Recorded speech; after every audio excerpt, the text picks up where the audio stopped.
Bismillahirrahmanirrahim. Assalamualaikum warahmatullahi wabarakatuh. Alhamdulillahirabbil alamin wal aqibatu lil muttaqin wala udwana illa 'alal zalimin. Asyhadu an la ilaha illallah wahdahu la syarikalah wa asyhadu anna Muhammadan abduhu wa rasuluh sallallahu alaihi wasallam la nabiyya ba'dah. Ya ayyuhallazina amanu taqullaha haqqa tuqatih wa la tamutunna illa wa antum muslimun. Kita kembali bertemu pada kesempatan berbahagia ini atas nikmat Allah Subhanahu wa taala yang senantiasa diberikannya kepada kita. Mudah-mudahan kita semua termasuk di antara hamba-hamba Allah SWT yang senantiasa mensyukuri setiap nikmat yang Allah SWT berikan. Kemudian salawat beserta salam dengan mengucapkan Allahumma salli ala Muhammad wa ala ali Muhammad kama shallaita ala Ibrahim wa ala ali Ibrahim, senantiasa kita kirimkan buat Nabi kita yang mulia Muhammad sallallahu alaihi wasallam. Pada siang hari yang berbahagia ini, insyaallah saya akan menguraikan sedikit tentang orang-orang yang terbaik yang diambil dari ayat-ayat Al-Quranul Karim dan juga dari hadis-hadis Rasulullah SAW yang di situ disebutkan tentang orang-orang yang terbaik, khairun nas, ya, orang-orang yang terbaik. Ya, dalam banyak hadis Rasulullah SAW ya menyebutkan tentang orang-orang yang terbaik, dan sebelumnya Allah Subhanahu wa taala dalam kitabnya Al-Quranul Karim juga menyebutkan tentang ya khairun nas atau khairul bariyah, yaitu orang-orang makhluk-makhluk yang terbaik di sisi Allah Subhanahu wa taala karena mereka memiliki sifat-sifat ya seperti iman kepada Allah SWT dan amal-amal yang soleh, sehingga mereka dikategorikan sebagai hamba Allah Subhanahu wa taala yang terbaik. Orang-orang yang terbaik ini banyak disebutkan. Di antara mereka adalah pertama, orang-orang yang senantiasa menegakkan amar ma'ruf nahi mungkar dalam kehidupan mereka. Orang yang menegakkan amar ma'ruf nahi mungkar dan beriman kepada Allah Subhanahu wa taala, mereka adalah orang-orang yang terbaik di sisi Allah Subhanahu wa taala. Sebagaimana Allah SWT berfirman, kuntum khaira ummah, kalian adalah umat yang terbaik. Jadi umat kita, umat Islam ini adalah umat yang terbaik. Kemudian Allah Subhanahu wa taala menyebutkan ciri-ciri umat yang terbaik tersebut. Apa ciri-cirinya? Ta'muruna bil ma'ruf, kalian senantiasa memerintahkan kepada yang ma'ruf.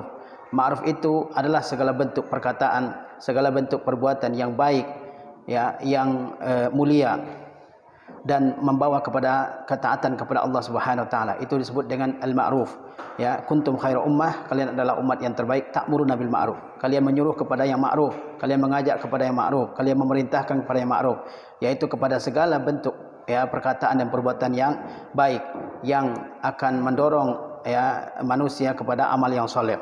Kemudian kata Allah, wa tanhauna 'anil munkar, dan kalian mencegah dari segala yang mungkar. Mungkar yaitu segala bentuk perkataan, segala bentuk ucapan yang membawa kepada keburukan, membawa kepada maksiat, kepada dosa dan menimbulkan maksiat. Itu disebut dengan al-munkar, ya. Kemudian wa tu'minuna billah, kemudian kalian juga beriman kepada Allah Subhanahu wa taala. Jadi dalam surah Ali Imran ini ayat 110, Allah Subhanahu wa taala memuji umat Islam ya sebagai umat yang terbaik. Kemudian Allah SWT sebutkan ciri-ciri umat yang terbaik, yaitu mereka senantiasa memerintahkan kepada yang ma'ruf, mencegah dari setiap kemungkaran, dan mereka beriman kepada Allah SWT dan kepada rukun-rukun iman yang lain. Iman kepada Allah, kepada malaikat, kepada kitab, kepada rasul, kepada hari akhir, dan segala ya berita-berita yang wajib diimani yang berdasarkan kepada Al-Quranul Karim dan sunnah Rasulullah SAW. Jadi menegakkan amal ma'ruf nahi mungkar itu merupakan ciri yang menjadikan umat Islam ini sebagai umat yang terbaik di sisi Allah Subhanahu wa taala. Dalam sebuah hadis dari Muawiyah ibnu Haidah al-Qushairi, Rasulullah sallallahu alaihi wasallam bersabda, kata beliau, antum tutimmuna sab'ina millah, antum khairuha wa akramuha 'ala Allah. Kalian ini adalah penyempurna 70 umat. Kalian ini adalah penyempurna 70 umat. Jadi umat Islam ini adalah penyempurna, pelengkap dari 70 umat. 70 umat itu ada yang mengatakan di antara para ulama, yang dimaksud dengan 70 umat itu adalah umat-umat yang besar yang diutus kepada mereka nabi-nabi. Ada yang mengatakan bahwa 70 umat itu maksudnya adalah umat-umat yang beriman kepada Allah Subhanahu wa taala. Dan ada ulama hadis mengatakan maksud angka 70 bukan makna sebenarnya, tapi menunjukkan al-kasrah, banyak. Jadi kata Rasulullah SAW, kalian adalah penyempurna 70 umat. Ya, maknanya bisa saja 70 umat yang besar-besar yang diutus kepada mereka rasul-rasul, atau maknanya adalah kalian adalah 70 dari umat-umat yang beriman kepada Allah SWT dan kepada Rasulnya SAW. Dan ada yang mengatakan bahawa yang maksud dengan 70 umat itu adalah umat yang sangat banyak. Kemudian Rasulullah SAW mengatakan antum khairuha, kalianlah yang terbaik. Jadi umat Islam ini adalah umat yang terbaik dari sekian banyak umat. Wa akramuha Allah, dan kalianlah yang paling mulia di sisi Allah Subhanahu wa taala. Jadi menjadi orang Islam ya itu adalah sebuah al-izzah, sebuah kebanggaan yang patut kita berbangga dengannya. Na'tazzu bihi. Ya, karena kita ini adalah umat yang terbaik di sisi Allah Subhanahu wa taala. Dan kita ini adalah yang paling mulia ya di antara umat-umat yang ada di hadapan Allah Subhanahu wa taala. Orang yang terbaik yang kedua adalah orang yang beriman dan beramal soleh. Allah Subhanahu wa taala berfirman, "Innallazina amanu wa amilus solihati ulaika hum khairul bariyah." Sesungguhnya orang yang beriman wa amilus solihat dan mengamalkan, mengerjakan amal-amal yang soleh, ulaika hum khairul bariyah. Mereka adalah sebaik-baik manusia, sebaik-baik makhluk. Dalam ayat yang mulia ini surat Al-Bayyinah ayat 7, Allah Subhanahu wa taala menjelaskan tentang siapakah manusia yang terbaik. Orang yang terbaik dalam ayat ini ya, kata Allah Subhanahu wa taala adalah orang yang beriman dan beramal soleh. Iman dan amal soleh selalu disebutkan secara bergandengan, karena tidak cukup seseorang hanya mengaku beriman tapi tidak beramal soleh. Iman harus dibuktikan dengan amal soleh. Oleh sebab itu dalam banyak ayat Al-Quranul Karim selalu disebutkan iman dengan amal soleh. Karena orang tidak bisa mengatakan saya beriman kemudian tidak mengerjakan amal soleh. Orang tidak bisa mengatakan saya beriman kepada Allah tapi dia tidak mengerjakan solat, tidak berpuasa. Pengakuannya itu adalah pengakuan yang sia-sia, yang tidak ada gunanya. Nah, Allah mengatakan sesungguhnya orang yang beriman dan orang yang beramal soleh di antara kalian, ya, mereka itu adalah khairul bariyah, sebaik-baik makhluk. Ya, maksud ayat ini adalah orang yang beriman kepada Allah Subhanahu wa taala sebagai Rabb yang berhak untuk diibadahi, ya, sebagai pencipta yang berhak untuk diibadahi dengan setulus-tulusnya, dan orang yang beriman kepada Rasulullah sallallahu alaihi wasallam sebagai utusan yang datang dari sisi Allah Subhanahu wa taala, membawa Al-Qur'anul Karim sebagai mukjizat yang paling utama. Kemudian orang yang beribadah kepada Allah Subhanahu wa taala dengan ikhlas, dengan niat yang murni, dengan niat yang tulus, tidak dicampuri oleh syirik, oleh riya, oleh sum'ah, oleh suka dipuji dan sebagainya. Kemudian mereka berlaku lurus di atas tauhid, tidak membelokkan ya akidah mereka dari tauhid, dari jalan yang lurus, maka mereka itu adalah manusia yang terbaik. Ya, mereka itulah manusia yang terbaik di sisi Allah Subhanahu wa taala. Ini orang terbaik yang kedua, yaitu orang yang beriman dan beramal soleh. Ya, kemudian orang terbaik selanjutnya berdasarkan hadis Rasulullah SAW adalah para sahabat Nabi Sallallahu Alaihi Wasallam. Mereka adalah orang yang terbaik ya pada umat Islam ini. Ya, umat Islam ini ada generasi pendahulunya, ada generasi yang hidup belakangan.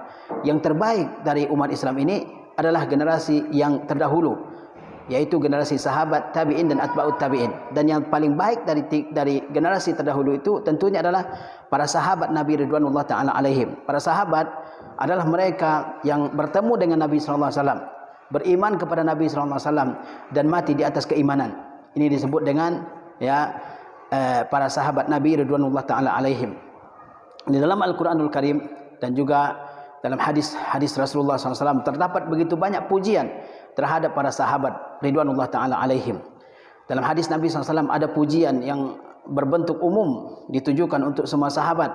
Ada juga pujian untuk sekelompok sahabat. Ada juga pujian untuk orang-orang tertentu dari sahabat Nabi SAW. Mereka adalah orang terbaik di kalangan umat ini. Kata Rasulullah SAW, khairun nasi qarni. Orang yang terbaik adalah yang hidup di kurunku, yakni orang yang hidup di masaku. Kata Rasulullah SAW. Summal lazina yalunahum. Kemudian orang-orang yang hidup di masa berikutnya, kalangan tabi'in. Summal lazina yalunahum. Kemudian orang yang hidup setelahnya itu kalangan atba'ut tabi'in. Jadi generasi sahabat adalah orang yang terbaik di kalangan umat ini. Mereka adalah orang yang pertama beriman kepada Allah dan kepada Rasulnya. Ya, mereka adalah orang yang berhijrah, meninggalkan kampungnya, tanah airnya, harta bendanya, keluarganya di jalan Allah Subhanahu wa taala. Mereka adalah orang yang paling mengerti Al-Qur'anul Karim. Ya, tidak ada di tengah-tengah umat ini orang yang lebih dalam pengetahuannya tentang Al-Qur'anul Karim melebihi para sahabat Nabi ridwanullah ta'ala alaihim. Mereka orang-orang yang menyaksikan turunnya Al-Quran, syahadut tanzil. mereka melihat turunnya Al-Quran, mereka melihat ya dan mengetahui peristiwa-peristiwa yang menjadi sebab turunnya Al-Quran. Mereka orang yang setiap hari bertanya, bergaul dan melihat ibadah Rasulullah sallallahu alaihi wasallam. Mereka orang yang terbaik di tengah-tengah umat ini, dan mereka adalah orang yang menyampaikan agama ini kepada generasi yang berikutnya. Kita sebagai umat yang hidup belakangan tidak akan mengetahui bagaimana wuduknya Rasulullah, bagaimana salatnya Rasulullah, bagaimana puasanya Rasulullah, bagaimana hajinya Rasulullah, bagaimana jihadnya Rasulullah, dan bagaimana kehidupan Rasulullah SAW. Kita tidak akan mengetahui semua itu kecuali melalui perantaraan para sahabat. Jadi jasa para sahabat terhadap orang yang hidup di belakang mereka itu sangat besar, sehingga mereka adalah orang-orang yang terbaik di kalangan umat ini. Dan berbicara mengenai pemahaman mereka terhadap Al-Quranul Karim, mereka adalah ahlul lughah, ya, orang yang menguasai bahasa Arab ini, yang merupakan bahasa Al-Quranul Karim. Mereka lah orang yang paling mengetahui, dan mereka ya orang yang paling paham terhadap makna Al-Quranul Karim. Dan perselisihan para sahabat itu sangat sedikit, ya, tidak seperti yang hidup di belakangan. Mereka berselisih dalam banyak hal, dalam segala sesuatu, tapi para sahabat sangat sedikit perselisihan antara mereka, dan tidak ada perselisihan di tengah para sahabat yang terkait dengan akidah. Ya, oleh sebab itu mereka menjadi umat yang terbaik. Ya, oleh sebab itu kata Rasulullah SAW, khairun nasi qarni, sebaik-baik orang adalah yang hidup di kurunku, orang-orang yang hidup di generasiku, kata Rasulullah SAW. Kemudian generasi yang berikutnya, yaitu generasi tabi'in, kemudian generasi yang berikutnya. Oleh sebab itu pemahaman mereka dalam agama wajib menjadi acuan bagi kita semua, karena mereka adalah yang terbaik di antara umat ini. Kemudian orang terbaik yang berikutnya adalah orang yang paham dan mengerti agama Islam ini. Ini adalah orang yang terbaik. Ya, kata Rasulullah SAW, an-nasu ma'adin, manusia itu bagaikan barang tambang. Khiyaruhum fil jahiliyah, khiyaruhum fil Islam. Yang terbaik di antara mereka pada masa jahiliyah akan menjadi yang terbaik ya setelah mereka masuk Islam. Iza faquhu, kalau mereka memahami agama ini. Barang tambang kita mengetahui ada yang bagus, ada yang tidak. Ada yang bagus kualitasnya, ada yang biasa, ada yang sedang. Ya, begitu juga manusia. Ada yang baik, ada yang tidak baik. Ada yang asalnya memang baik, ada yang asalnya memang orang yang mulia, menjaga kemuliaannya, ada yang tidak. Ya, demikianlah manusia, seperti halnya barang tambang. Dan orang yang hidup di masa jahiliyah, yang mereka menjaga kemuliaan dirinya di masa jahiliyah, meskipun mereka orang-orang yang melakukan kesyirikan, tapi masih ada ya upaya mereka untuk menjaga kemuliaan dirinya, ya, menjaga muruahnya. Mereka akan menjadi orang yang terbaik ketika mereka masuk Islam dan ketika mereka memahami agama ini. Ketika mereka memahami agama ini, ya. Dan orang yang tidak memeluk agama Islam, ya, meskipun mereka berasal dari keluarga yang mulia, keturunan yang mulia, tidak masuk Islam, tidak mengetahui agama, maka mereka menjadi orang yang terburuk ya di tengah-tengah manusia. Kemudian orang yang terbaik berikutnya adalah orang yang mempelajari Al-Quran dan mengajarkannya. Orang yang mempelajari Al-Quran dan mengajarkannya, ya. Mempelajari Al-Quran yaitu mempelajari bacaannya, tilawahnya, ahkam tajwidnya, ya, apa yang dibaca dengung, apa yang dibaca samar, apa yang dibaca izhar, apa yang dipanjangkan 2 harakat, 4 harakat dan sebagainya, ya, bagaimana bacaannya. Nah, ini orang yang mempelajari Al-Quranul Karim. Termasuk makna mempelajari adalah menghafalkan Al-Quranul Karim, menghafalkan ayat demi ayat, surat demi surat, dimulai dari surat-surat yang pendek, kemudian ya surat-surat yang lebih panjang lagi. Karena kita ketahui bahwa Al-Quran itu dibagi-bagi ya berdasarkan hadis Rasulullah SAW. Ada As-Sab'ut Tiwal, ada surat-surat yang panjang, kemudian ada Al-Mi'in yang jumlah ayatnya 200-an, kemudian ada Al-Mufassal yang banyak batasan-batasannya, banyak pembatas-pembatas di antara surat-surat tersebut, ya. Nah, tujuan adanya ya pembagian-pembagian Al-Quran tersebut adalah agar mudah dihafal. Jadi di antara makna mempelajari Al-Quran adalah menghafalkannya. Seorang muslim harus ya memiliki hafalan. Seorang muslim harus memiliki hafalan. Kalau kita tidak mampu menghafal semuanya, hafal sekian juz dari Al-Quranul Karim. Dan subhanallah, Al-Quran sudah Allah mudahkan untuk dihafal. Ya, dan sangat mudah asalkan ada mujahadah, ada kesungguhan untuk menghafal, pasti hafal. Ya, diulang-ulang atau dengan sering mendengar maka akan hafal. Ya, ini termasuk makna mempelajari Al-Quranul Karim. Di antara makna mempelajari Al-Quranul Karim juga adalah memahami makna-maknanya. Ya, jangan sampai seseorang hafal Al-Quranul Karim, hafal sekian juz, tapi tidak ada makna yang dia pahami dari hafalan tersebut. Dia juga harus memahami maknanya, memahami tafsirnya. Ya, oleh sebab itu ya ratusan kitab tafsir dikarang oleh ulama dalam rangka menjelaskan makna dari Al-Qur'anul Karim. Ya, ada tafsir-tafsir yang ringkas, ada tafsir yang sedang, ada tafsir yang mutawwal. Itu tujuan adalah supaya kita semua memahami makna Al-Qur'anul Karim.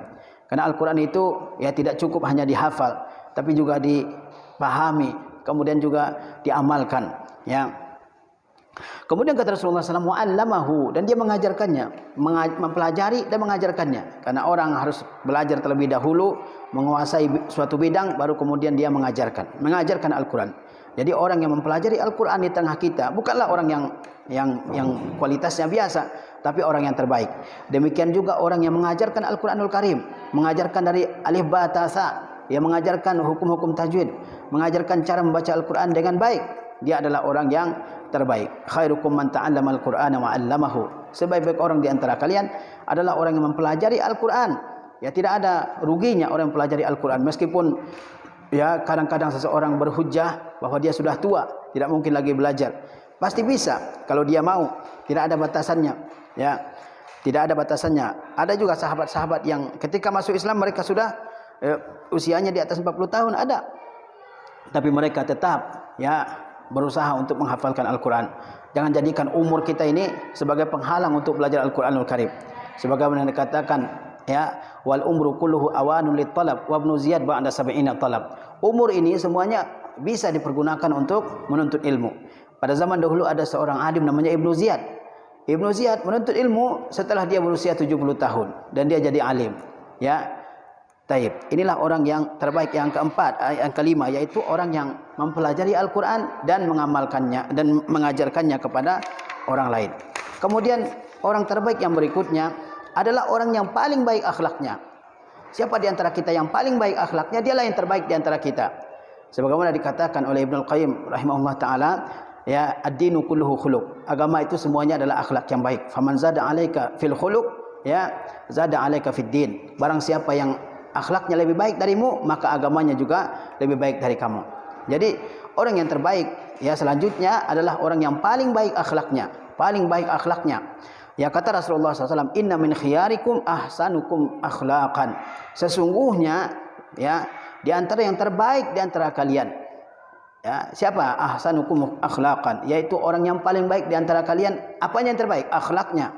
Ya, akhlak yang baik itu dijelaskan oleh para ulama, di antara bentuknya adalah bazlul ma'ruf, yaitu memberikan sesuatu yang baik, ya, memberikan sesuatu yang baik berupa ucapan, ya, ucapan yang keluar dari mulut kita adalah ucapan yang baik berupa ya perbuatan yang kita lakukan adalah perbuatan yang baik, ya. Kemudian juga berupa sikap yang kita tunjukkan adalah sikap yang baik, itu termasuk akhlak yang baik. Kemudian di antara bentuk akhlak yang baik itu adalah kaful azza, yaitu menahan diri dari menyakiti orang lain, menyakiti dengan perkataan, menyakiti dengan perbuatan. Betapa sering ya kita lihat dalam kehidupan kita sekarang ini, orang yang sudah terbiasa menyakiti orang lain dengan lisannya, ya, memanggil orang lain dengan ya nama-nama binatang, ya, mengejek orang lain, merendahkan orang lain, ya, mendiskreditkan orang lain. Itu hal yang biasa. Padahal kata Rasulullah SAW, yang terbaik di antara kalian adalah yang paling baik akhlaknya. Di antara bentuk akhlak yang baik itu adalah menahan diri dari menyakiti orang lain. Menyakiti orang lain dengan perkataan, bahkan dengan pandangan sekalipun, ya. Apabila orang lain tersakiti, itu bukan akhlak yang baik. Oleh sebab itu kata Rasulullah SAW, ya, kalau kalian bertiga jangan dua orang saling berbisik satu dengan yang lain, karena ya hal tersebut akan menyakitkan hati orang yang ketiga. Ini adalah contoh akhlak yang baik.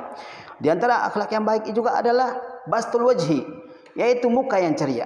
Banyak di antara orang-orang bahkan yang sudah ya mengikuti kajian-kajian sunnah, ya, ketika bertemu dengan orang lain dia cemberut, ya, bahkan memalingkan mukanya dari orang lain, padahal orang tersebut tidak memiliki masalah apapun dengan dia, ya, sekedar teman di pengajian. Bahkan yang lebih ya parah dari itu adalah orang yang bersikap seperti itu kepada guru yang mengajarnya. Kalau di majelis gurunya dia kenal gurunya, di luar dia sudah tidak mengenal guru tersebut, ya, dia buang muka. Ya, kita mengetahui bahwa senyum di hadapan wajah seorang saudara kita semua muslim adalah sedekah. Di mana praktek hadis tersebut dalam kehidupan kita? Ya, apa salahnya kita tersenyum? Ya, kita mendapatkan pahala, mendapatkan ganjaran dari sisi Allah Subhanahu wa taala. Bastul wajhi, ya. Bastul wajhi, yaitu muka yang ceria, muka yang ceria, yang gembira ketika melihat saudara-saudara kita sesama muslim, ya. Jangan muka yang seram, muka yang cemberut, muka yang menakutkan, sehingga orang muslim berpikir, ya, bertanya-tanya dalam hatinya, ada apa dengan orang tersebut, ya. Kemudian juga di antara bentuk akhlak yang baik itu adalah penyabar, sabar di dalam beribadah kepada Allah SWT, sabar dalam menahan diri dari segala bentuk godaan yang menceburkan seseorang ke dalam dosa, dan sabar dalam menghadapi gangguan dari makhluk Allah Subhanahu wa taala, dan sabar juga dalam menghadapi ujian dari Allah Subhanahu wa taala. Sikap santun, ya, tidak selalu melampiaskan emosinya, melampiaskan kemarahannya, tapi dia berusaha untuk mengontrol emosinya. Juga sikap yang termasuk sikap yang baik atau akhlak yang baik. Nah, yang terbaik di antara kita adalah yang paling baik akhlaknya, ya, kepada siapa saja yang dia pergauli dalam kehidupan kita ini. Sesungguhnya akhlak itu bisa berubah. Ya, jangan orang mengatakan saya dari dulu seperti ini, saya sudah tidak bisa mengubahnya. Tidak. Akhlak yang buruk, ya, bisa dirubah dengan akhlak yang baik. Bergaul dengan orang lain, kemudian nilailah diri kita sendiri. Apakah apa yang saya ucapkan atau yang saya lakukan itu baik? Apakah orang tidak tersakiti? Ya, kalau orang tersakiti, berarti dia harus meninggalkan. Dia berdoa kepada Allah SWT. Bukankah doa yang sering kita baca? Allahumma kama hasanta khalqi fahassin khuluqi. Ya Allah, sebagaimana engkau telah ciptakan aku dalam keadaan yang baik, maka jadikanlah akhlak diriku adalah akhlak yang baik. Ini doa yang harusnya kita baca. Jangan seseorang mengatakan saya tidak bisa berubah. Ya, saya sudah dari asal sononya begini. Ya kan? Ini sering kita lihat, ya. Dan ini adalah orang-orang yang menyombongkan dirinya. Ya, dia mengatakan tidak bisa mengubah akhlaknya. Padahal para sahabat dari zaman dulu mereka adalah orang-orang yang juga memiliki temperamen yang keras. Umar bin Khattab misalnya memiliki sikap yang keras, tapi setelah masuk Islam dia menjadi orang yang lemah lembut. Itu menandakan bahwa akhlak bisa dirubah asalkan orang mau mengubahnya. Kemudian orang terbaik yang selanjutnya adalah orang yang paling baik kepada keluarganya. Kata Rasulullah SAW, khairukum li ahli. Yang terbaik di antara kalian, wahai para sahabatku, kata Rasulullah SAW, adalah yang terbaik di antara kalian terhadap keluarganya. Nah, terhadap keluarga ini ada yang mengatakan maksud terhadap istrinya, ya, karena ya di antara ukuran seorang baik itu dia adalah baik terhadap keluarganya, terhadap istrinya. Tapi ada ulama juga yang mengatakan bahwa yang dimaksud dengan yang terbaik kepada keluarganya, maksudnya semua keluarganya, istrinya, anak-anaknya, karib kerabatnya, ibu bapaknya, ya, saudaranya yang laki-laki ataupun perempuan, semua keluarganya, ya. Karena banyak, ya, kita temukan dalam kehidupan kita ini orang yang berbuat baik kepada teman-temannya di luar sana, berusaha menjaga perasaan teman-temannya, menjaga ucapannya dan sikapnya di hadapan teman-temannya, tapi dalam rumahnya masya Allah ghalizan, keras, ya, sikapnya, tidak mengenal belas kasihan, tidak memiliki rasa kasih sayang terhadap anak-anaknya dan istrinya, yang ngomong seenaknya, bahkan dengan omongan yang berisi celaan, berisi umpatan, makian, hinaan dan sebagainya. Ya, seharusnya kalau kita adalah orang yang baik, maka orang yang pertama untuk kita baiki adalah keluarga kita, anak kita, istri kita, ibu dan bapak kita. Ada orang yang sampai ibunya takut kepada dia, ya. Ada orang yang sampai istrinya takut kepada dia, anak-anaknya takut. Ketika dia pulang, semua rumah diam, ya, seperti kuburan, karena bapaknya sangat galak, sangat ganas, ya, dan tidak bisa memaafkan kesalahan sedikit pun. Langsung yang keluar dari mulutnya adalah cacian, makian, hinaan dan seterusnya. Padahal kata Rasulullah SAW, sebaik-baik orang di antara kalian adalah yang paling baik kepada keluarganya. Kemudian kata Rasulullah, wa ana khairukum li ahli. Dan aku, kata Rasulullah SAW, adalah yang paling baik di antara kalian terhadap keluargaku. Pernahkah Rasulullah SAW menyakiti hati istrinya? Pernahkah Rasulullah SAW merendahkan istrinya? Pernahkah Rasulullah SAW berbuat zalim terhadap istri-istri beliau? Pernahkah Rasulullah SAW mencela istri-istri beliau? Pernahkah Rasulullah SAW menghinakan fisik salah seorang istri-istri beliau? Tidak. Padahal istri beliau banyak. Ya, jangan sampai orang yang punya satu istri tapi selalu yang keluar dari lisannya adalah, ya, penghinaan, ya, menyakiti hati istrinya, ya. Kemudian kata Rasulullah, wa iza mata sahibukum fada'uhu. Apabila ada sahabat kalian yang mati, maka biarkanlah. Ya. Di antara makna kalimat ini, apabila ada sahabat kalian yang mati maka biarkan, maka makna di antaranya ini adalah apabila kita memiliki sahabat-sahabat ya dalam kehidupan kita dan mereka adalah orang muslim, lalu dia meninggal dunia atau mereka meninggal dunia, maka biarkanlah, jangan disebut-sebut lagi keburukannya. Siapa di antara manusia yang bebas dari keburukan? Ya, kalau seseorang sudah meninggal dunia, maka jangan disebutkan lagi keburukannya. Biarkan keburukan tersebut, tutupi keburukan tersebut. Ya, karena kita lihat ya, ada orang yang ya mungkin selama hidupnya dia melakukan keburukan lalu meninggal dunia. Orang-orang yang masih hidup masih menyebut keburukannya. Bahkan setelah orang itu meninggal dalam waktu yang lama, 10 tahun, 15 tahun, 20 tahun, kalau ada suatu momen orang yang telah meninggal itu disebut lagi keburukan yang dulu dia lakukan. Ya, kata Rasulullah, "Iza mata sahibukum fada'uhu." Kalau sahabat kalian sudah meninggal, biarkan, tutupi. Ya, ini makna di antara makna tersebut. Ya, ada lagi ulama mengatakan maksud perkataan ini, kalau sahabat kalian meninggal maka biarkan. Maksudnya kata sebagian ulama adalah kalau dia telah meninggal dunia, ya maka biarkanlah, jangan dikenang-kenang lagi. Ya, jangan diratapi tiap hari, jangan ya mengingat-ingatnya terlalu sehingga bersedih sepanjang waktu. Ya, seperti seorang istri yang suaminya meninggal sepanjang hari, suami terus yang diingat-ingat, ya diingat jasa-jasanya, apa-apa yang teringat suaminya, ya. Padahal mungkin dia di sisi Allah SWT dia memiliki sesuatu yang lebih baik daripada apa yang dia dapatkan selama di dunia. Ya, kemudian ada juga ulama yang mengatakan bahwa di antara makna perkataan atau kalimat kalau sahabat kalian meninggal maka biarkan, ada yang mengatakan bahwa maknanya adalah Rasulullah SAW sendiri. Kalau Rasulullah SAW sendiri telah meninggal, maka biarkanlah, ya, jangan terlalu bersedih, jangan terlalu menampakkan penyesalan terhadap meninggalnya Rasulullah SAW, karena beliau pasti meninggal sebagai seorang manusia. Tetapi beliau, ya meskipun telah meninggal, ada peninggalannya di hadapan kita semua, sehingga seolah-olah beliau masih hidup di tengah-tengah kita semua. Apa yang beliau tinggalkan? Yaitu sunnah beliau SAW dan juga Al-Quranul Karim, kitab yang merupakan ya sebaik-baik petunjuk dalam kehidupan kita ini. Inna hazal Quran yahdi lillati hiya aqwam. Sesungguhnya Al-Quran ini akan menunjuki kepada yang terbaik, ya, kepada jalan yang paling lurus dalam kehidupan. Ya, jangan menyesali ya kematian Rasulullah SAW dengan berlebihan, ya, kemudian ya lupa mengikuti sunnah beliau SAW. Nah, ini diantara makna-makna kalimat apabila sahabat kalian telah meninggal maka biarkanlah dia. Kemudian diantara orang-orang yang terbaik juga berdasarkan hadis-hadis Rasulullah SAW adalah orang yang paling baik dalam membayar hutang. Ya, orang yang paling baik dalam membayar hutang. Hadisnya adalah hadis yang diriwayatkan oleh Abu Rafi' radhiyallahu taala anhu, bahwasanya Rasulullah SAW pernah meminjam unta yang masih muda. Rasulullah SAW pernah meminjam seekor unta yang masih muda kepada seseorang. Ketika unta sedekah datang, unta zakat datang, Rasulullah SAW mengambil bagiannya, maka Rasulullah SAW memerintahkan Abu Rafi' untuk membayar unta muda yang dulu pernah beliau pinjam kepada pemiliknya. Lalu Abu Rafi' kembali kepada Rasulullah SAW. Apa kata Abu Rafi'? Wahai Rasulullah, aku tidak mendapatkan unta yang muda. Yang aku dapatkan adalah unta yang dewasa, yang berumur 6 tahun lebih. Yang dipinjam adalah unta yang berumur 2 tahun. Yang didapatkan oleh Abu Rafi' untuk mengganti unta yang dipinjam tersebut adalah unta yang sudah dewasa, sudah berumur 6 tahun, sudah besar. Ya.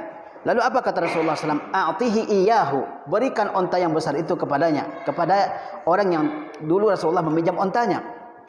Inna khiyaran nas ahsanuhum qadaan, sesungguhnya orang yang terbaik adalah orang yang paling baik dalam melunasi hutangnya. Ya, kalau berhutang ada kesepakatannya, maka bayarlah hutang tersebut ya pada waktu kesepakatan yang telah disepakati, jangan ditunda-tunda kalau ada kemampuan untuk membayarnya. Karena mungkin manusia ada hal-hal yang menimpa dia sehingga dia tidak sanggup membayar hutangnya. Bayarkan ya pada waktu yang telah disepakati, usahakan untuk membayarnya.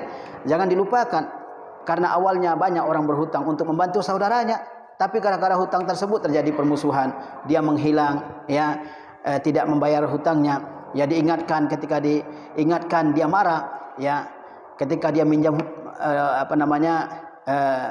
dia datang dengan ya merendahkan diri, dengan muka yang sedih, dengan kesedihan, kemudian dipinjamkan. Ketika datang waktu membayar, waktu menagih hutang dia tidak mau menagihnya. Padahal kita mengetahui bahwasanya kata Rasulullah SAW, orang yang terbaik diantaranya adalah orang yang paling baik dalam membayarkan hutangnya. Di antara bentuk baiknya seseorang membayarkan hutangnya, di samping membayar hutang pada waktu yang telah ditentukan, dia membayar hutang dengan yang lebih baik.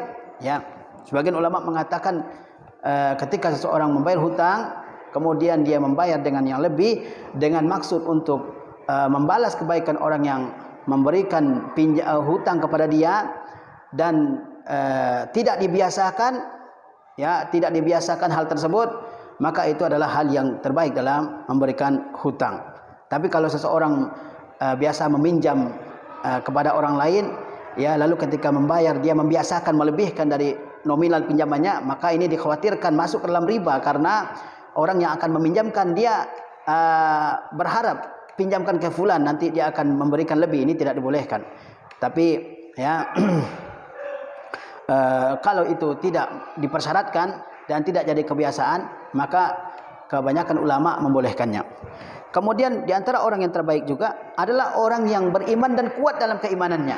Kata Rasulullah SAW, al-mu'minul qawiyyu khairun wa ahabbu ilallah minal mu'minid dha'if wa fi kullin khairun. Kata Rasulullah SAW, orang mukmin yang kuat lebih baik, orang mukmin yang kuat lebih baik, wa ahabbu ilallah, dan lebih dicintai oleh Allah Subhanahu wa taala, minal mu'minid dhaif, daripada orang mukmin yang lemah. Wa fi kullin khair, dan pada masing-masingnya, yaitu pada orang mukmin yang kuat dan orang mukmin yang lemah, ada kebaikannya. Orang mukmin adalah orang yang baik meskipun yang lemah imannya sekalipun.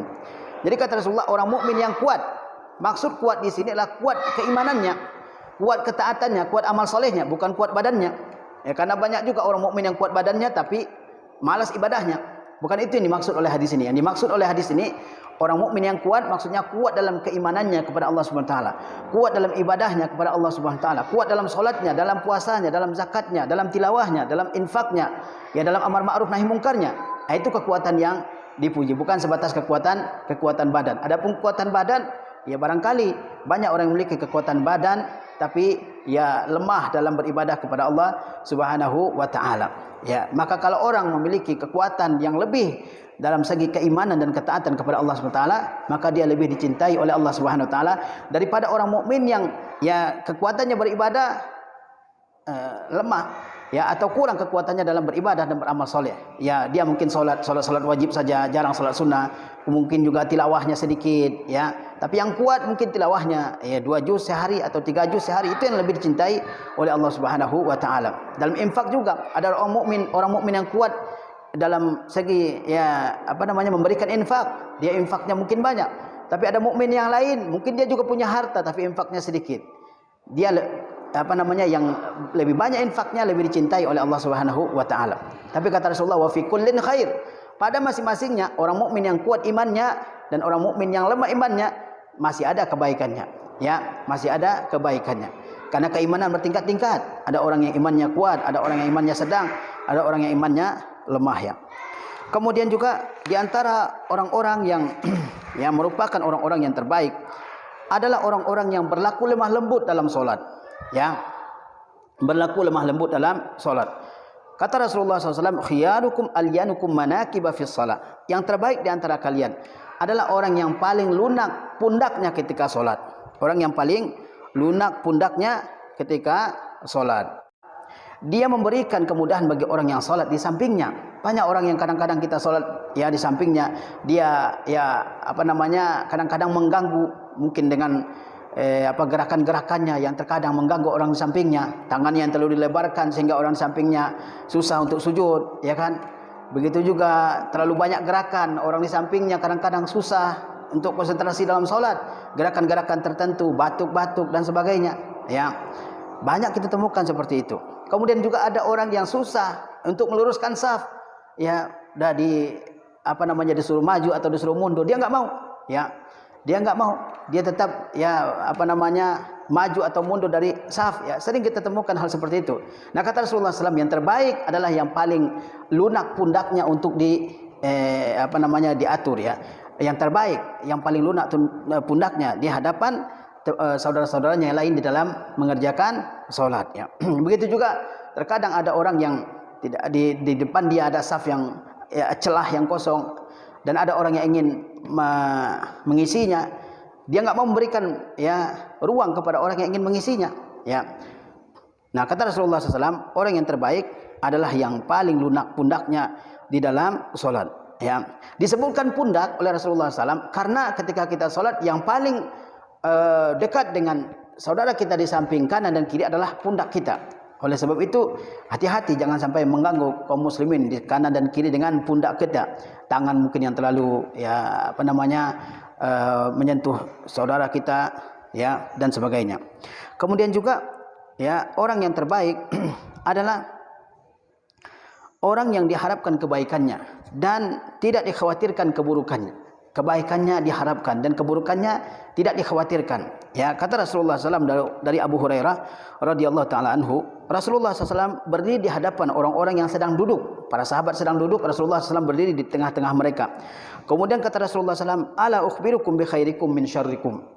Maukah kalian aku beritahu tentang yang terbaik di antara kalian di antara kalian, ya, dan yang terburuk di antara kalian. Kata Rasulullah SAW, mau enggak kalian saya kasih tahu siapa yang terbaik di antara kalian dan siapa yang terburuk di antara kalian? Ya. Dan sahabat saat itu diam, ya. Tidak ada yang menjawab pertanyaan Rasulullah SAW. Kemudian Rasulullah ulangi pertanyaan itu sampai 3 kali. Mau enggak? Kata Rasulullah SAW, saya beritahu siapa yang terbaik dan siapa yang terburuk di antara kalian. Ya, sampai 3 kali Rasulullah SAW menanyakan hal itu. Ya, kemudian ada sahabat yang menjawab, tentu wahai Rasulullah. Ya, tentu kami ingin mengetahui siapa yang terbaik dan siapa yang terburuk di antara kami. Ya, kata Rasulullah SAW, khairukum man yurja khairuhu. Sebaik-baik orang di antara kalian adalah orang yang diharapkan kebaikannya, Orang enggak khawatir dengan dia. Ya, orang dekat dengan dia. Ya. Orang senang dengan dia.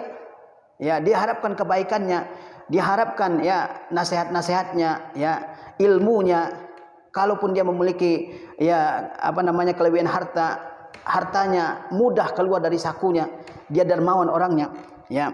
Kemudian wa yu'man syarruhu, dan orang merasa aman dari keburukannya, dia tidak menyakiti, tidak menzalimi, tidak mencela, tidak menganiaya orang lain. Ya, itulah orang yang terbaik, orang yang diharapkan kebaikannya dan orang yang tidak dikhawatirkan keburukan dari orang tersebut. Kemudian kata Rasulullah, wa syarrukum man la yurja khairuhu wa la yu'man syarruhu. Dan yang terburuk adalah orang yang tidak diharapkan kebaikannya. Orang menjauhi. Kenapa? Kalau didekati nanti dia menyakiti dengan kata-kata, menyakiti dengan perbuatan, dia merendahkan, dia menghina, dia mencela dan sebagainya. Wa la yu'man syarruhu, dan tidak merasa aman orang lain dari keburukannya. Kalau didekati pasti ada keburukan yang dilakukannya. Ada aja orang yang tersinggung. Ya, ini orang yang syar, yang buruk, ya. Jadi kata Rasulullah SAW, yang terbaik siapa? Orang yang diharapkan kebaikannya dan tidak dikhawatirkan keburukannya. Yang terburuk siapa? Orang yang ya tidak diharapkan kebaikannya karena memang jarang ya orang yang selamat dari keburukannya dan juga tidak merasa aman orang lain dari keburukannya. Kemudian selanjutnya orang yang terbaik kata Rasulullah adalah orang yang panjang umurnya dan baik amalnya. Kata Rasulullah SAW ya dari seorang sahabat yang mulia Abu Bakar. Seseorang bertanya kepada Rasulullah SAW. Kata orang tersebut, wahai Rasulullah, siapakah orang yang paling baik? Ya, kata Rasulullah SAW, man tala umruhu wa hasuna amaluhu. Yang paling baik kata Rasulullah adalah orang yang panjang umurnya dan baik amalnya. Panjang umurnya dan baik amalnya. Jadi semakin bertambah umurnya, semakin banyak kebaikan-kebaikan yang dilakukannya. Semakin semangat dalam kebaikan. Ya, semakin memperbanyak ibadahnya kepada Allah Subhanahu wa taala dan semakin memperbaiki amal ibadahnya. Inilah orang yang terbaik. Ya, inilah orang yang akan beruntung di dunia dan di akhirat. Orang yang semakin bertambah umurnya, dia semakin dekat dengan Allah Subhanahu wa taala. Semakin banyak ibadah yang dia lakukan, semakin banyak ketaatan yang dia lakukan, semakin semangat melakukan kebaikan. Dulu mungkin di masa muda, ya, banyak ibadah-ibadah yang dia abaikan, banyak ibadah-ibadah yang dia tinggalkan, ibadah-ibadah sunnah misalnya, baik itu sholat, tilawah, puasa. Tapi setelah makin panjang umurnya, dia makin banyak melakukan ibadah, melakukan ketaatan kepada Allah SWT, menjaga ibadah-ibadah yang wajib, ya, dan berusaha mengerjakan ibadah-ibadah yang sunnah. Nah, inilah orang yang terbaik. Orang yang makin panjang umurnya, makin baik amalnya. Ya, semoga Allah SWT menjadikan kita termasuk orang yang seperti ini, orang yang semakin panjang umurnya dan semakin baik amalnya. Dan sahabat yang tadi bertanya lagi, lalu siapakah orang yang paling buruk, wahai Rasulullah SAW? Maka Rasulullah menjawab, man tala umruhu wa sa'a amaluhu. Yang buruk adalah orang yang panjang umurnya, buruk ya perbuatannya. Panjang umur, buruk perbuatannya. Tidak bertaubat kepada Allah Subhanahu wa taala, ya. Tidak ya mengerjakan sholat, tidak berpuasa padahal ya sudah tua, sudah melewati umur Nabi misalnya. Umur Nabi 63 tahun, dia sudah lewat dari itu, tapi belum ada ya usaha dia untuk memperbaiki diri, untuk bertaubat, ya, untuk menjaga ibadah yang wajib, untuk menuntut ilmu, belum ada. Nah, ini adalah tanda-tanda yang menunjukkan akhir yang buruk dari kehidupan seseorang, ya. Kata Rasulullah, orang yang panjang umurnya dan buruk amalnya, inilah yang terburuk manusia, ya. Ya, banyak kita temukan dalam kehidupan kita ini orang yang diberikan umur yang panjang oleh Allah SWT, tapi tidak mengerjakan sholat, masih sibuk dengan duduk-duduk, nongkrong-nongkrong, ya, di tempat-tempat yang biasa di situ dilakukan hal-hal yang buruk, main gaple, main domino, main catur dan sebagainya, ya, tidak mengerjakan ngobrol, ya, ngopi-ngopi, ya, sampai tidak kenal waktu. Ini kita lihat dalam kehidupan kita ini. Padahal kata Rasulullah SAW, a'maru ummati ma baina 60 wa 70 wa qalilun wa aqallu man yajuzu zalik. Kata Rasulullah, umur umatku antara 60 dan 70 tahun. Kita lihatlah umat Islam, ya, umurnya antara 60 dan 70 tahun, maka pergunakanlah amal tersebut, umur tersebut. Dan sedikit yang melewati itu, ya. Kalau panjang umur, manfaatkan untuk beribadah kepada Allah Subhanahu wa taala, supaya nanti dia berbahagia di dunia dan di akhirat. Jangan sampai panjang umur tapi amalnya buruk, ya, dan di akhirat akan menyesal di hadapan Allah Subhanahu wa taala. Kemudian juga, ya, di antara orang-orang yang terbaik adalah orang yang kalau dilihat dia mengingatkan kita kepada Allah Subhanahu wa taala. Ini termasuk orang yang terbaik. Orang yang jika, ya, dilihat dia mengingatkan orang-orang kepada Allah Subhanahu wa taala. Dari Asma binti Yazid radhiyallahu taala anha, Nabi sallallahu alaihi wasallam bersabda, "Ala ukhbirukum bi khiyarikum?" Maukah kalian aku beritahu tentang orang yang terbaik di antara kalian? Rasulullah SAW selalu, ya, mendorong sahabatnya dan memberitahu tentang orang yang terbaik, karena kita ini harus menjadi yang terbaik. Jangan kita menjadi orang yang biasa, harus menjadi yang terbaik dalam amal dan dalam iman kepada Allah Subhanahu, dalam iman dan dalam amal kepada Allah Subhanahu wa taala. Seperti dalam hadis ini kata Rasulullah SAW, maukah kalian aku beritahu tentang yang terbaik di antara kalian? Tentu Rasulullah SAW memberitahu hal itu adalah agar umatnya berusaha untuk merebut memperoleh hal yang disebutkan oleh Rasulullah dalam hadis tersebut. Kata Rasulullah, maukah kalian saya beritahu tentang orang yang terbaik? Ya. Apa jawaban para sahabat? Tentu wahai Rasulullah, tentu kami ingin, ya, tahu siapakah yang terbaik itu. Sehingga kalau kami mengetahui, kami ingin, ya, berusaha untuk memperolehnya, menggapainya dalam kehidupan kita. Lalu kata Rasulullah SAW, orang yang terbaik itu adalah allazina idza ru'u zukirallahu ta'ala, yaitu orang-orang yang kalau dilihat mereka mengingatkan manusia terhadap Allah Subhanahu wa taala. Orang-orang yang jika dilihat dia mengingatkan orang lain kepada Allah Subhanahu wa taala. Inilah orang yang terbaik. Apa maksudnya? Para ulama mengatakan bahwa maksud hadis ini mereka yang jika dilihat mengingatkan kepada Allah Subhanahu wa taala adalah hamba-hamba Allah Subhanahu wa taala yang khusyuk, yang tunduk, yang senantiasa, ya, tunduk kepada Allah Subhanahu wa taala, yang senantiasa takut kepada Allah Subhanahu wa taala. Kalau orang lain melihatnya, maka mereka akan ingat kepada Allah Subhanahu wa taala, melihat saudaranya atau temannya yang takut dan tunduk serta patuh kepada Allah Subhanahu wa taala. Kita mengetahui bahwasanya jika kita berada di hadapan orang yang baik, yang soleh, pasti kita juga akan, ya, ikut mengingat Allah Subhanahu wa taala. Ya, sebagaimana dikatakan, berteman dengan orang yang baik setidak-tidaknya bisa membaca basmalah. Ya, setidak-tidaknya bisa, ya, membaca basmalah karena pertemanan dengan orang yang baik tersebut. Tapi berteman dengan orang yang pencuri misalnya, meskipun kita nggak ikut mencuri, tapi mungkin ikut memakan hasil dari curian tersebut. Nah, ada orang-orang yang kalau dilihat mengingatkan kita kepada Allah SWT karena ada rasa takut, ya, karena ada rasa takutnya kepada Allah Subhanahu wa taala. Kemudian di antara makna bahwa mereka jika dilihat mengingatkan kepada Allah Subhanahu wa taala, ada ulama mengatakan maknanya adalah mereka adalah orang-orang yang senantiasa berzikir, yang mengucapkan tasbih, tahmid, tahlil, takbir, mengucapkan kalimat-kalimat yang baik, membaca Al-Quranul Karim, sehingga ketika orang lain melihatnya, maka mereka ya ingat kepada Allah Subhanahu wa taala. Mereka memberikan pengaruh yang positif di lingkungan mereka. Mereka memberikan efek yang baik di tengah-tengah lingkungan mereka. Ya, mereka senantiasa mengingatkan ya orang lain kepada ibadah kepada Allah Subhanahu wa taala. Ya. Kemudian ada ulama mengatakan bahwa makna orang-orang yang apabila dilihat mereka mengingatkan kepada Allah, kata sebagian ulama maknanya adalah mereka senantiasa mendakwahi, memberikan nasihat, memberikan mauizah kepada orang-orang yang ada di hadapannya. Dia tidak hanya diam. Ya, dia tahu kebenaran, dia tahu yang hak. Ya, dia tahu ada hal-hal yang dilanggar, maka dia tidak diam. Dia selalu mengingatkan orang akan Allah Subhanahu wa taala. Nah, ini diantara orang-orang yang terbaik. Orang yang kalau dilihat mereka mengingatkan kita kepada Allah Subhanahu wa taala. Orang-orang yang soleh, orang-orang yang baik. Nah, kalau kita lihat pasti ada dorongan dalam diri kita untuk mengingat Allah Subhanahu wa taala, untuk beribadah kepada Allah Subhanahu wa taala. Maka jadilah orang-orang yang menjadi contoh yang baik dalam kehidupan manusia. Kalau orang melihat kita, yang teringat adalah Allah Subhanahu wa taala.